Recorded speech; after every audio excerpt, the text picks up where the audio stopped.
चलिए अच्छा ठीक है, स्टार्ट करते हैं। तो आपने कभी कभी भी आप पेंसिल डिप करोगे तो आप क्या देखोगे वाटर के अंदर, ये पेंसिल एक्चुअल उससे साइड से थोड़ा सा बेंट हो चुकी है, या ऐसा लगेगा कि पेंसिल यहां से हल्का सा मुड़ चुकी है। आप खुद देख सकते हो इस इमेज में, ठीक है। ये इसमें क्या हो रहा है कि ये जो पेंसिल है ये थोड़ा सा बेंट हो चुकी है। इट मीन्स क्या हुआ कि जब ऐसा क्यों हो रहा है, ऐसा इसलिए हो रहा है क्योंकि यहाँ पे पेंसिल ने क्या कर दिया, पेंसिल ने अपने मीडियम को बदल दिया। आप कहोगे मीडियम क्या होता है, देखो यार कोई भी, जैसे हम अपने चारों तरफ जिस मीडियम में रह रहे हैं, तो अभी हम एयर में रह रहे हैं ना, एयर में है। फिर हो सकता है मान लो हम वाटर के अंदर चले जाएं तो हमारा मीडियम क्या हो जाएगा, वाटर हो जाएगा। समझ रहे हो बात को। तो जिस भी मीडियम में कोई चीज रहती है, ठीक है, अगर वो एक मीडियम से दूसरी मीडियम में वो जाएगी तो वहां पे कुछ ना कुछ बेंडिंग होगी, बेंडिंग ऑफ लाइट होगी, ठीक है, जिसकी वजह से आपको वो चीज मुड़ी हुई दिखाई देगी। वो चीज आपको क्या होगी, मुड़ी हुई दिखाई देगी। तो सबसे पहले एक वर्ड हमने यूज किया मीडियम, तो मीडियम के बारे में हम पढ़ेंगे कि मीडियम क्या होता है, व्हाट इज मीडियम। तो रिफ्रैक्शन ऑफ लाइट चैप्टर यहाँ से स्टार्ट है, इसी का मतलब सब पार्ट है इस चैप्टर का। थोड़ा सा बड़ा चैप्टर है, मैंने पहले भी बता रखा है कि, और ये इजी है बट थोड़ा सा टफ भी लगेगा आपको।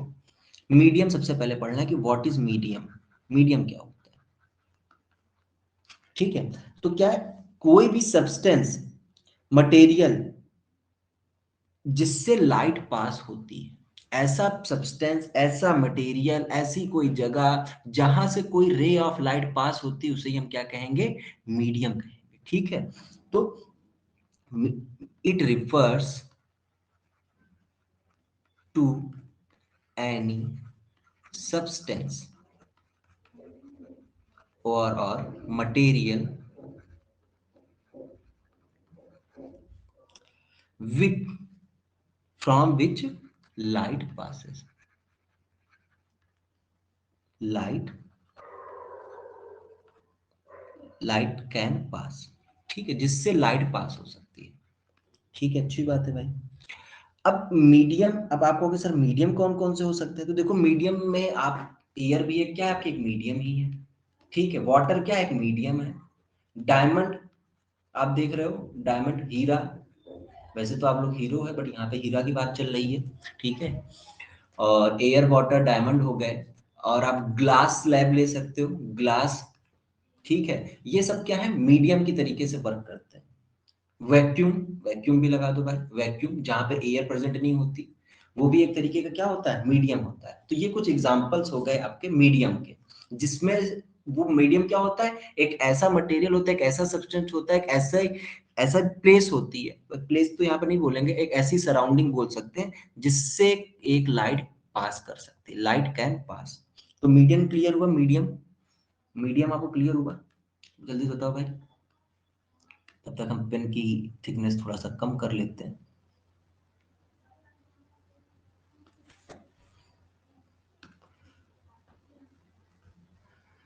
ओके, अब मीडियम के बाद हमें पढ़ना है, मीडियम दो टाइप के आपको मिलेंगे, एक मिलेगा रेयरर टाइप्स ऑफ मीडियम, आप लिख सकते हो टाइप्स ऑफ मीडियम। तब कुछ लोग कहेंगे कि हिंदी मीडियम, इंग्लिश मीडियम, बेटा ये आपकी पढ़ाई के लिए है। यहाँ पे रेयरर मीडियम और दूसरा है डेंसर मीडियम, तो दूसरे के बारे में बाद में बताएंगे, पहले रेयरर के बारे में जानो। रेयरर मीडियम, देखिए, रेयरर मीडियम और डेंसर मीडियम, डेंस का मतलब आपको पता है, दो तरीके के मीडियम हमने वर्ड यूज किए, आपका एक रेयरर, एक दूसरा डेंसर। डेंस वर्ड, आप डेंस वर्ड से आप क्या समझते हो जरा बताइए, लास्ट ईयर भी आपने इस डेंस वर्ड को सुना है, बताइए डेंसर से मतलब आप क्या समझते हो, डेंस, डेंस फॉरेस्ट यूज किया करते हो यूजुअली आप वर्ड, तो डेंस का मतलब क्या होता है, घना, ठीक है। तो घने जंगल, घने जंगल क्यों बोल रहे हैं, इसलिए बोल रहे हैं क्योंकि एक पर्टिकुलर एरिया पे बहुत ज्यादा पेड़, जैसे डेंस फॉरेस्ट अगर हम बोले तो एक पर्टिकुलर एरिया पे बहुत ज्यादा पेड़ है, ठीक है, तो उसे आप बोलोगे कि डेंसर फॉरेस्ट है, डेंसर फॉरेस्ट है। तो बट यहाँ पे क्या है, डेंसर मीडियम है, तो डेंसर मीडियम में क्या होगा कि जो मीडियम है वहां पे क्या है, काफी डेंसिटी उसकी ज्यादा है, एक ऐसा मीडियम जहां पे डेंसिटी बहुत ज्यादा होगी उसे आप क्या कहोगे, डेंसर मीडियम कहोगे। तो it is a medium which has more density. अब मुझे ये बताओ, तो डेंसर मीडियम के बारे में पहले हम लोग लिख लेते हैं, फिर आपको रेयरर के बारे में बता देंगे। रेयरर इसका अपोजिट होता है और कुछ नहीं। तो अभी पहले इसको नीचे कर देते हैं, लिख सकते हैं इस लाइन को, it is a medium, it is a medium in which has medium which has more density। अब मुझे ये बताओ, आपको अगर हम घने जंगल में दौड़ से गुजरने के लिए कहें तो आपकी स्पीड नॉर्मल से नॉर्मल स्पीड से आपकी स्पीड फास्ट होगी या फिर स्लो होगी, बताइए। आपको अगर एक घने जंगल से हमें पास करवाना है तो आपकी स्पीड बढ़ेगी या नॉर्मल रहेगी या स्लो हो जाएगी, जल्दी से बताओ भाई। कॉमन सेंस का क्वेश्चन। बहुत बढ़िया। सबको पता है कि उसकी स्पीड स्लो हो जाएगी। तो जब ये लाइट फिर किस क्या है, लाइट की भी स्पीड क्या होगी, स्लो हो जाती है। And speed of light is lesser in it. अब डेंसर का जस्ट अपोजिट होता है रेयरर। रेयरर इसका जस्ट अपोजिट, मतलब यहां पर डेंसिटी, वहां पर डेंसिटी ज्यादा तो यहां लेस डेंसिटी। ओके, यहां पे स्पीड लेस तो यहां पे speed more, more speed of light, ठीक है। तो ये आपका रेयरर मीडियम के बारे में है। तो रेयरर मीडियम के बारे में लिख देते हैं कि रेयरर मीडियम क्या होता है। तो it is a medium which has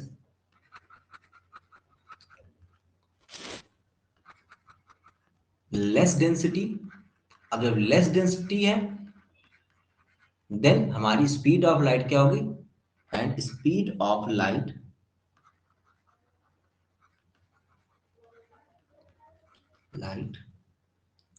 is more in it. अब आप कहोगे सर कुछ एग्जाम्पल बता दीजिए।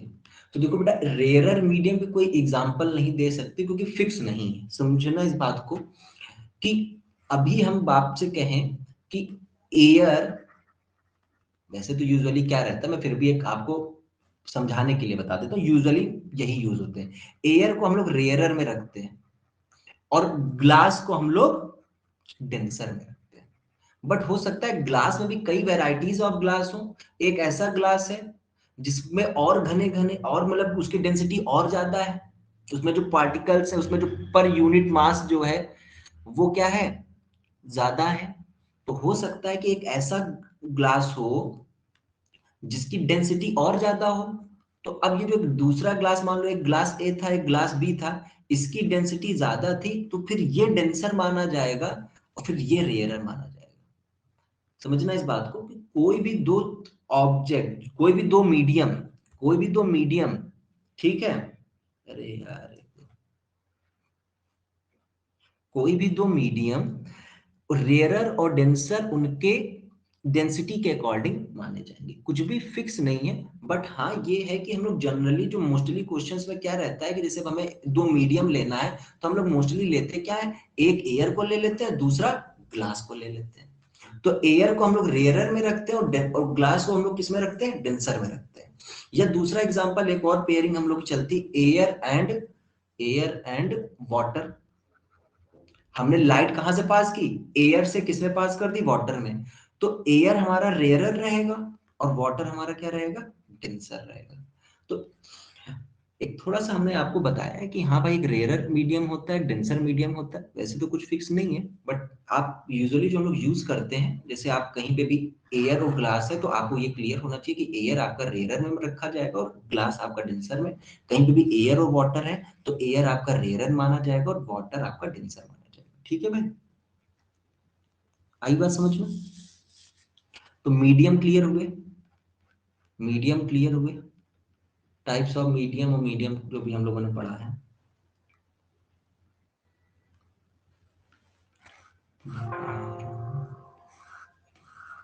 यार मैंने 3 फोटो शेयर की थी, बट फोटो मुझे 2 ही दिख रही हैं, ये बहुत दुख की बात है। एयर एंड स्टीम में कौन, तुम्हारा क्वेश्चन वैसा रहता है, स्टीम के ज्यादा रहेंगे,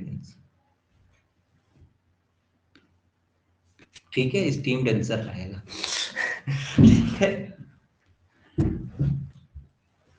ये इस पे डिपेंड करता है रिफ्रैक्टिव इंडेक्स पे। रिफ्रैक्टिव इंडेक्स हम लोग आगे पढ़ेंगे, इसलिए अभी उतना नहीं है। रिफ्रैक्टिव इंडेक्स इसी चैप्टर में हम लोग आगे पढ़ेंगे, ये सब के सब रिफ्रैक्टिव इंडेक्स पे डिपेंड करते हैं, ठीक है। अब सुनो, एक इंपॉर्टेंट पॉइंट आपको पता होना चाहिए, स्पीड ऑफ लाइट क्या होती है। Speed of light in air and in vacuum, ठीक है, speed of light in air and in vacuum. So कोई बड़ी बात नहीं है इसको पता कर पाना आपके लिए। मैं जरा इसको कट करके छोटा कर लूं, बहुत बड़ी चीज मैं करने की कोशिश कर रहा हूँ, भगवान मेरा इस पे साथ दे। आजकल किसी भी चीज को छोटा नहीं किया जा सकता, देखो नहीं हुआ,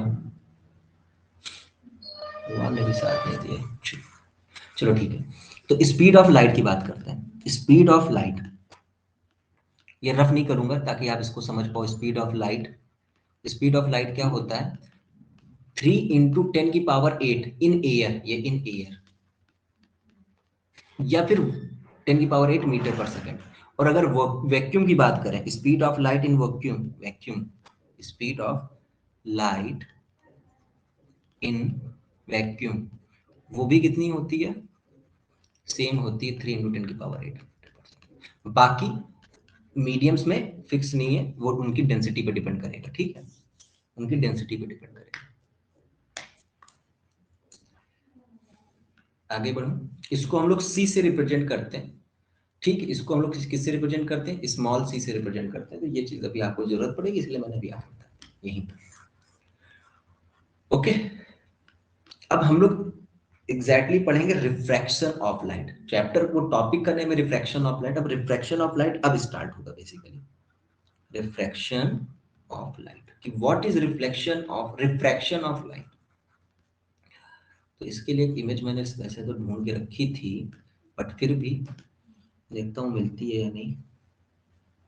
90 नंबर देखो, पता नहीं। ये तो लॉज ऑफ रिफ्रैक्शन आ गए।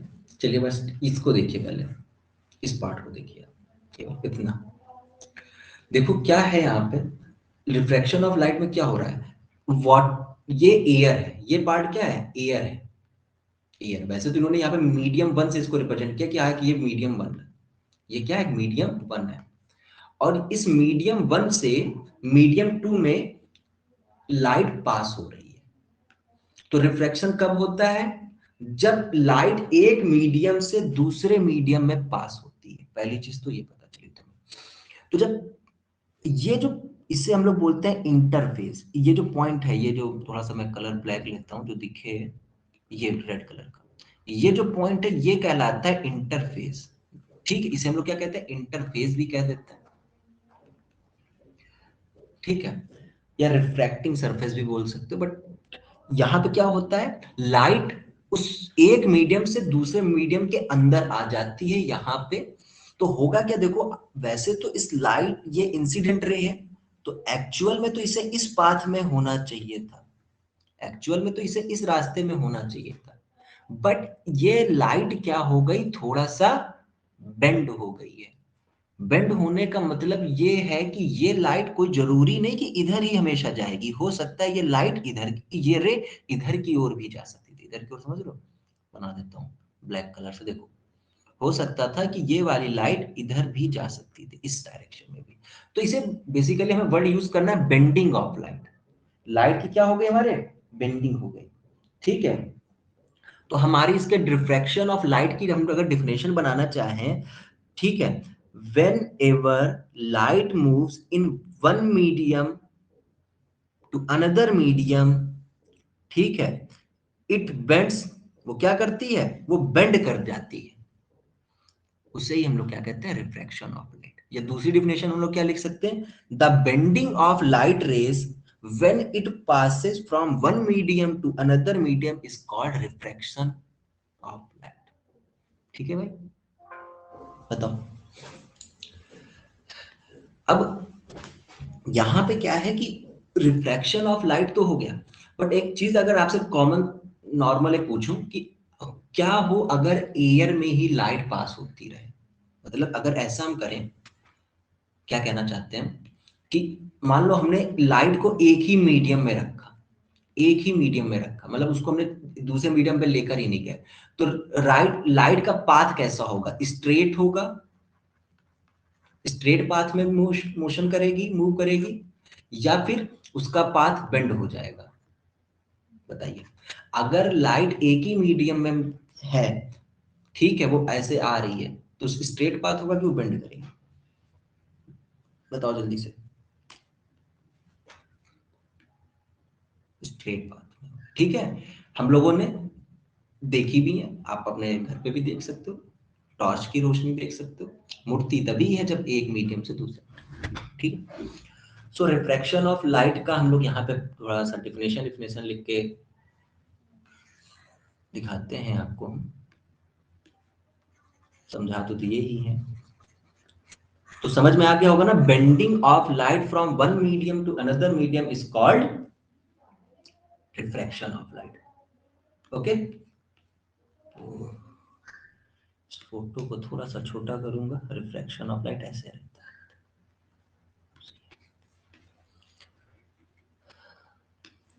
तो बेंडिंग, द बेंडिंग लगा देना, द बेंडिंग ऑफ लाइट रे फ्रॉम रे व्हेन इट, पहले केवल यही पूछ लेता है कि रिफ्रैक्शन क्या होता है, तो bending of light ray when it passes from one medium to another medium, another medium is called refraction of light।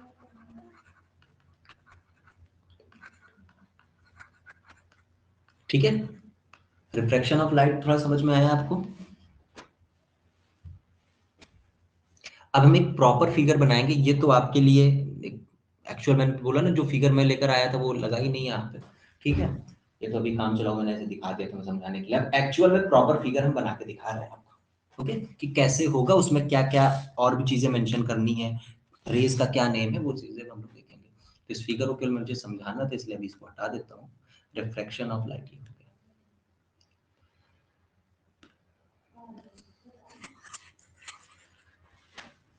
अब रिफ्रैक्शन ऑफ लाइट के लिए हमें क्या करना पड़ेगा? सबसे पहले तो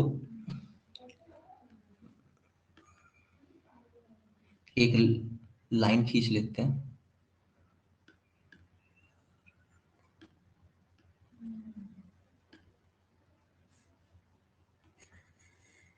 ये हमारे इंटरफेस हो गई है, ठीक है। इंटरफेस, इसका मैंने वर्ड बताया था अभी ना, इंटरफेस।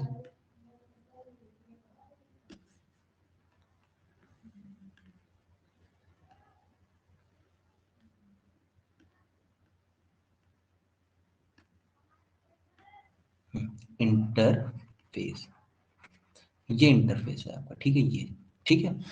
अब इसके ऊपर मीडियम वन है, दूसरा मीडियम है, तो इसको हम लिखेंगे मीडियम वन, मीडियम वन, और नीचे क्या लिखते हैं हमने? मीडियम, अलग अलग मीडियम, ठीक है, ये चीज हो गई। अब इस पे एक रे इंसिडेंट करेगी, एक रे हमने इंसिडेंट करवा दिया, व्हाइट कलर की करवाऊं या किस कलर करवा देता हूँ? रेड कलर की, ठीक है। ऐसे एक रे इंसिडेंट करेगी, तो ये रे हमारी क्या मानी जाएंगी? इंसिडेंट रे, ठीक है। अब आपको पता है कि इंसिडेंट रे पे क्या होता है, एक नॉर्मल भी हम लोग खींचते हैं, यूजुअली खींचते ही हो, देखते ही हो आप लोग, तो भाई नॉर्मल खींच देते हैं। ये देखो, जिस पॉइंट पे इंसिडेंट रे आते हैं उस पे एक नॉर्मल खींचा जाता है, जो कि हमेशा डॉटेड लाइन से हम लोग ड्रॉ करते हैं, रिप्रेजेंट करते हैं, ये इमेजिनरी लाइन होती है, ठीक है। और फिर यहां से इसका रिफ्लेक्शन बेंड हो जाएगी, मतलब इसी पाथ पे नहीं आएगी, या तो इस पाथ से थोड़ा सा दूर कर दीजिए, या फिर इस पाथ के पास कर दीजिए, मतलब इस नॉर्मल से थोड़ा सा दूर करो, या फिर इसके पास करो, तो हम कुछ भी कर सकते हैं यहाँ पे, तो आपको समझाना है हमें। तो हम ऐसा कर देते हैं, थोड़ा मेरा फिगर गलत बन रहा है, हो गया ये सी दिस, ठीक है। अब यहाँ पे ये जो ये लाइन है, इसे आप इंसिडेंट रे है, तो इसका नेम तो आपको क्लियर ही है, पहले से ही पता है आपको कि ये इसका नेम हम लोग क्या कर सकते हैं, इंसिडेंट रे, इंसिडेंट रे।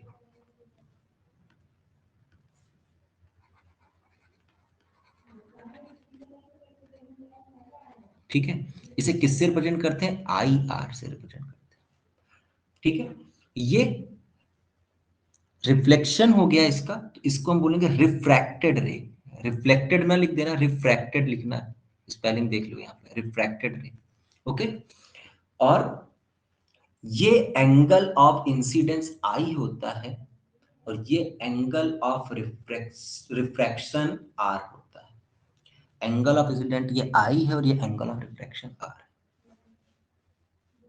ठीक है।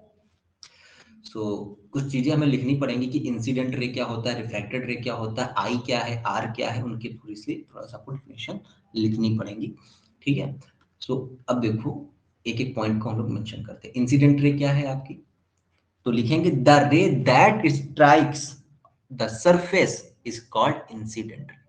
इंसिडेंट रे के बारे में अगर पूछा जाए कि इंसिडेंट रे क्या है, इसके बारे में जरा लिखो, तो क्या होगा, द रे, इंसिडेंट रे के बारे में बता रहे हैं, the ray that strikes the surface, उससे हम लोग इंसिडेंट रे बोलते हैं। फिर आपके पास रिफ्लेक्टेड रे क्या है, एक जस्ट मिनट जरा, एक कॉल उठा लो। हेलो, हाँ।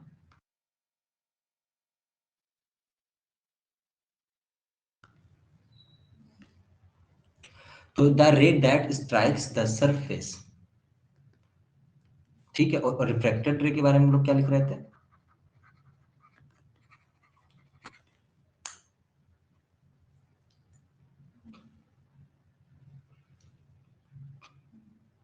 The ray that changes its path when it travels from one medium to another. ये थोड़ा सा पता होना चाहिए, देखो बेसिक टर्मिनोलॉजी है, ये आपको आनी चाहिए, टू अनदर। उसके बाद क्या है, एक हम लोग पढ़ लेते हैं नॉर्मल। तो आपको पता है कि perpendicular drawn two point of incidence, इस पॉइंट को बोलते हैं पॉइंट ऑफ इंसिडेंस, ठीक है। पॉइंट ऑफ इंसिडेंस ये तो आपको दिख ही रहा है। तो नॉर्मल के बारे में नहीं लिखता हूँ, नॉर्मल क्या है, it is a perpendicular drawn at point of incidence, ये आपको पता होगा। उसके बाद है एंगल ऑफ इंसिडेंस, कैसे किसके किसके बीच बनता है, वो एक लिख लेना है, और एक एंगल ऑफ रिफ्लेक्शन लिख लेना है। तो एंगल ऑफ इंसिडेंस देखो किसके किसके बीच में बन रहा है, it is A angle between incident ray and normal. Incident ray और नॉर्मल के बीच में एंगल बनता है, it is A angle between incident ray and normal. ये हो गया आपका क्लियर, ठीक है भाई। नेक्स्ट देखो, इसको आई से रिप्रेजेंट करते हैं, वहां पे मेंशन भी है, angle of refraction, refraction,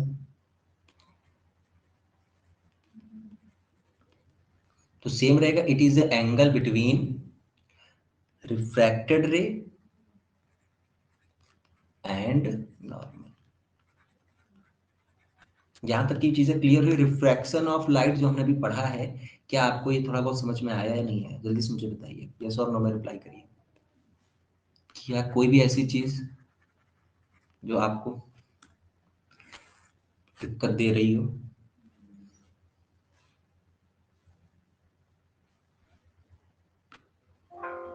clear हो गया।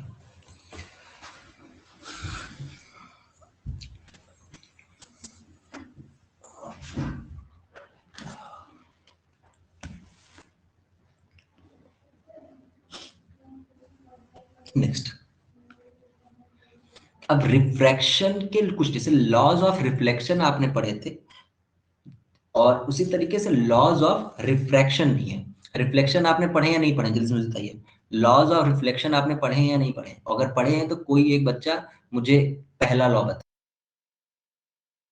देखो वो स्नेल लॉ जो हम लोगों ने बताया है वो रिकॉर्डिंग में नहीं आएगा, क्योंकि वो उस टाइम पे रिकॉर्डिंग बंद हो गई थी, ठीक है। तो मैं एक बार रिपीट कर देता हूँ, जिससे रिकॉर्डिंग वालों को भी थोड़ा समझ में आए। सेकंड लॉ क्या कहता है? The ratio of sine of angle of incidence to the sine of angle of reflection is constant. दोनों का रेशियो क्या रहेगा? कांस्टेंट रहेगा for a given pair of media. Given pair of media का मतलब क्या है कि दोनों मीडियम सेम होने चाहिए, मीडियम चेंज नहीं होने चाहिए। And for a fixed wavelength, मतलब कि लाइट का जो कलर है वो भी चेंज नहीं होना चाहिए। मींस क्या बताया गया था कि अगर 30 डिग्री पे एंगल ऑफ इंसिडेंस है तो एक हम लोग एजम्पशन कर रहे हैं कि जो एंगल ऑफ रिफ्रैक्शन क्या होगा वो 15 डिग्री है। तो अगर मीडियम हम चेंज नहीं करते हैं और वही सेम रे ऑफ लाइट को अब की बार हम 60 डिग्री पे कर रहे हैं, तो उसका एंगल ऑफ रिफ्लेक्शन क्या होगा? जैसे 30 का यहाँ पे हाफ 15 हो गया था, तो यहाँ पे 60 का हाफ 30 हो जाएगा। इट मींस साइन आई और अपॉन साइन आर का जो वैल्यू है वो हमेशा कांस्टेंट रहता है। फिर हमें rules of for refraction of light पढ़ना था, जिसमें से पहला रूल हम लोग पढ़ रहे हैं। लिखा क्या है इसमें? When a light passes from denser to rarer medium, तो होता क्या है? द रे of light bends away from normal। ये चीज आपको समझनी। फ्रॉम क्या हो गया? क्या लिखा कि रे ऑफ लाइट डेंसर से रेयरर में जा रही है। तो फिगर बनाते हैं कि भाई ये एक हमारा सरफेस हो गई। डेंसर लेना है तो बताइए हमने क्या बताया था? डेंसर के लिए क्या कौन सा ऑब्जेक्ट ले सकते हैं हम लोग?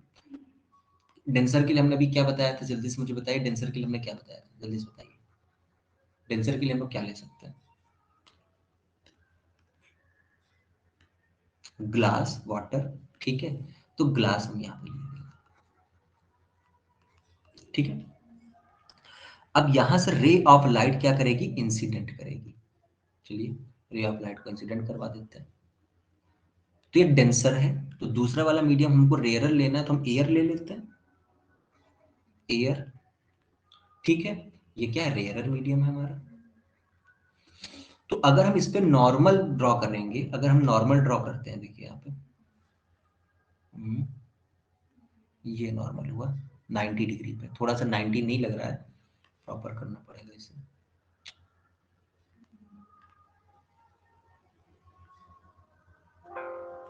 ये हो गया, समझ रहे हो?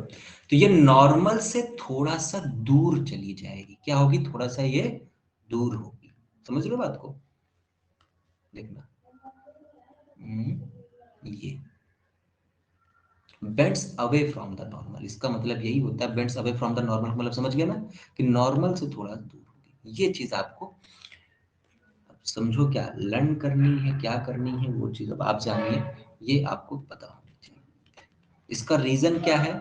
लोग कहते हैं कि साइंटिस्ट यही कहते हैं कि भाई कि ये इस क्योंकि एक मीडियम से दूसरे मीडियम में पास हो रही है और रेयरर मीडियम है, तो वहां पे लाइट आराम से, कोई ज्यादा रिफ्लेक्शन नहीं होता लाइट में, वो इजिली पास हो जाती है, तो वहां पे उसकी स्पीड तेज हो जाती है।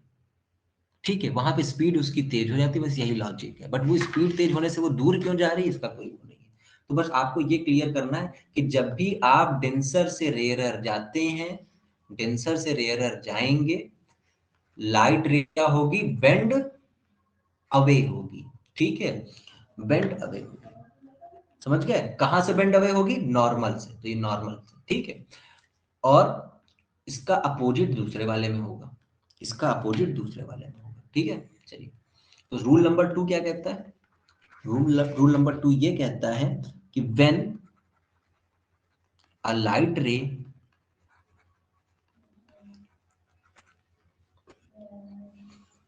passes from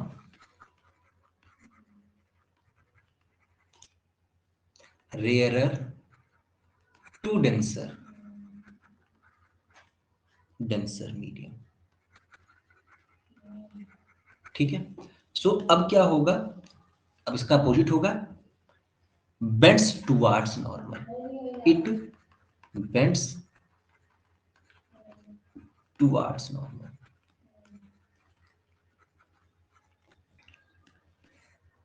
ठीक है।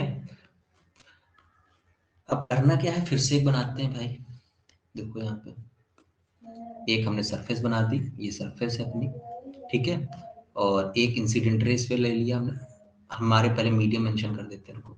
ये रेयरर है तो हमने एयर लेट कर लिया, ठीक है, ये रेयरर मीडियम है। डेंसर की बात करें तो ग्लास है, डेंसर ले लेते हैं, वाटर भी ले सकते थे, ठीक है।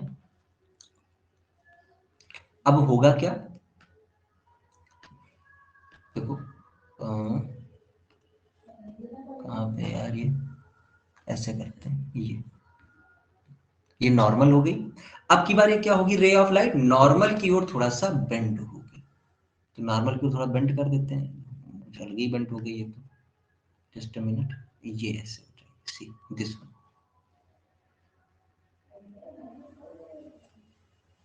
ठीक है। तो ये I इक्वल्स टू आर आ जाएगा, angle I, R equals to नहीं आ रहा है, वो गलती से निकल गया, एंगल आई और आर ये हो गया मेंशन। और सुनिए, तो ये आपको याद रखना है कि जब भी रेयरर से डेंसर जाती है, रेयरर से डेंसर जाएगी तो बेंड्स टुवार्ड्स नॉर्मल हो जाएगी, ठीक है। रेयरर से डेंसर जाएगी तो बेंड्स टुवार्ड्स नॉर्मल हो जाएगी, इसका यूज है इसलिए बोल रहा हूं, ठीक है। तो ये चीजें दो आपको एक लर्न करना पड़ेगा, रूल्स हैं, ओके। अब चलिए इसके बाद आपके लिए यहां तक की चीजें क्लियर हो गई या नहीं हो गई, बताओ।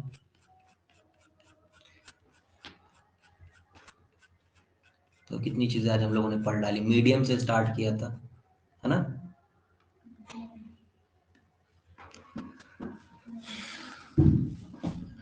अब तुम्हारे लिए एक वीडियो है, इसमें हम लोग पढ़ देखेंगे कि refraction from through glass slab कैसे होता है।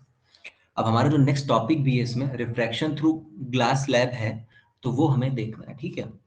ठीक, और ये हमें पढ़ना भी है, रिफ्रैक्शन थ्रू ग्लास स्लैब कैसे होता है, ठीक है। तो इसके बारे में लिखेंगे कल हम लोग, आज केवल समझ लेंगे, लिखने वाली बातें कल रहेंगी इसके बारे में। आप ये थोड़ा सा लर्न भी कर सकते हो, DRBA, ये देखो समझने की बात है, denser to rarer bends away, ठीक है, rarer to denser bends towards, ठीक है। चलिए नेक्स्ट जो टॉपिक है हमारा वो क्या है, रिफ्रैक्शन थ्रू ग्लास स्लैब। अब ये ग्लास स्लैब क्या होता है, आपने देखा होगा कि क्यूबॉइडल शेप में मोटा सा कांच होता है, देखो क्यूबॉइडल शेप में मोटा सा कांच आपने कभी देखा है, सॉलिड रहता है थ्रू ग्लास स्लैब।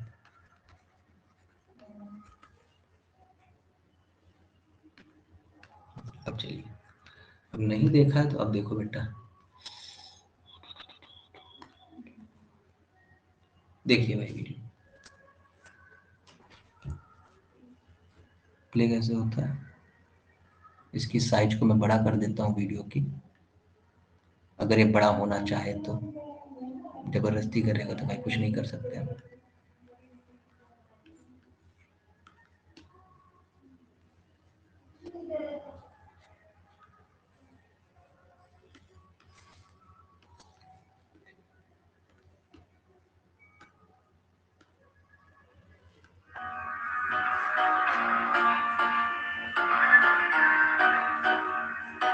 तो इसमें लेजर टॉर्च लगा, देख लो पहले तुमको दिया।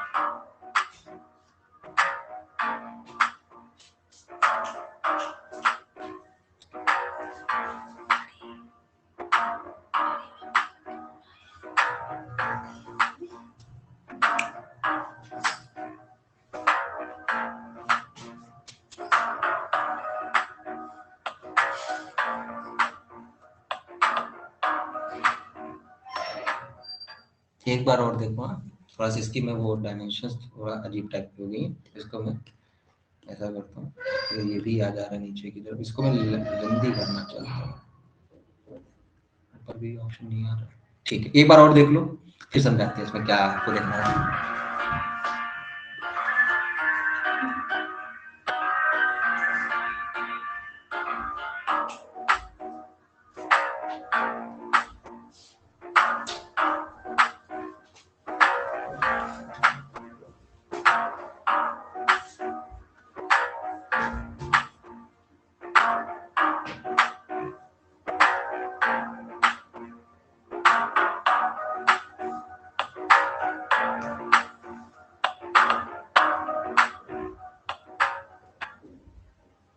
अब देखो भाई, मैं बताता हूँ इसमें क्या है कि यहाँ पे ये रेक्टेंगुलर ग्लास स्लैब रखा, देखो सबसे पहले इसने, ठीक है। तो ये ग्लास स्लैब आपने देख लिया भाई कैसा होता है ग्लास स्लैब। अब इसके इसने क्या लिया है, अपने हाथ में लिया लेजर लाइट। लेजर लाइट से जो रे पड़ेगी इसके एक सरफेस पे इसने डाली है, तो वो ये जो सरफेस होगा ये इंसिडेंट रे यहाँ पे पड़ेगी, ठीक है। देखो लेजर लाइट से डालेगा एक, ये देखो अब ये लेजर लाइट ये, बट ये देखो अभी इस लाइट के साथ क्या हुआ, ये लाइट जानी तो इसे सीधा चाहिए था, बट इसका बेंट हो गया। और ये देखो चूंकि रेयरर से डेंसर पे जा रही, तो देखो नॉर्मल की तरफ थोड़ा सा बेंट हुई है। देखिए आप हल्का हल्का यहाँ पे दिख रहा होगा, ये देखो यहाँ पे रेयरर टू डेंसर जा रही, तो ये हल्का सा नॉर्मल की तरफ बेंट हो गई है। हो गई है या नहीं हो गई है, समझ में आई बात या नहीं। यहाँ पे थोड़ा सा बेंट हुई। अब ये इस जैसे ये लाइट रे इस ग्लास स्लैब को पार कर रही थी, तुरंत फिर से मीडियम चेंज हो गया। इस बार जो मीडियम था वो क्या बन रहा है, मीडियम ये बन रहा है क्या, अब की बार डेंसर से रेयरर में जा रही है।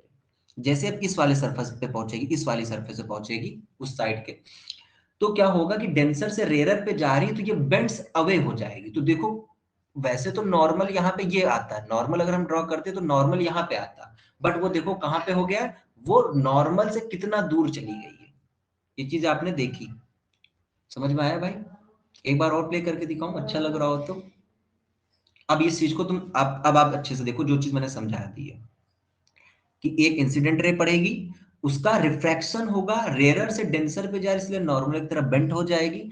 फिर अगेन उसका मीडियम चेंज होने वाला है, वो डेंसर से रेयरर पे जा रही है, तो नॉर्मल से बेंड अवे हो रही है। ये चीज का अब आप देख लो फिर से एक बार वीडियो, बस उसके बाद बाय बाय टाटा करवाता हूँ तुम्हारा मैं। चलो लेजर टॉर्च लिए सी।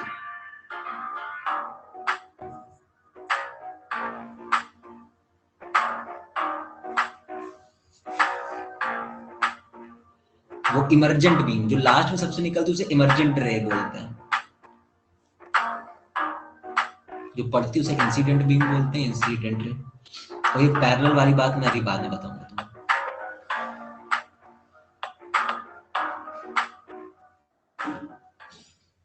तो हो गया भाई क्लियर, समझ में आया।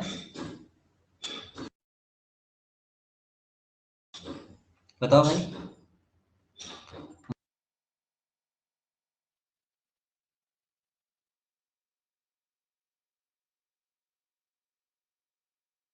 वॉइस आ रही थी, साउंड साउंड भी आ रहा था, मेरा मेरा साउंड आ रहा था साथ ही साथ।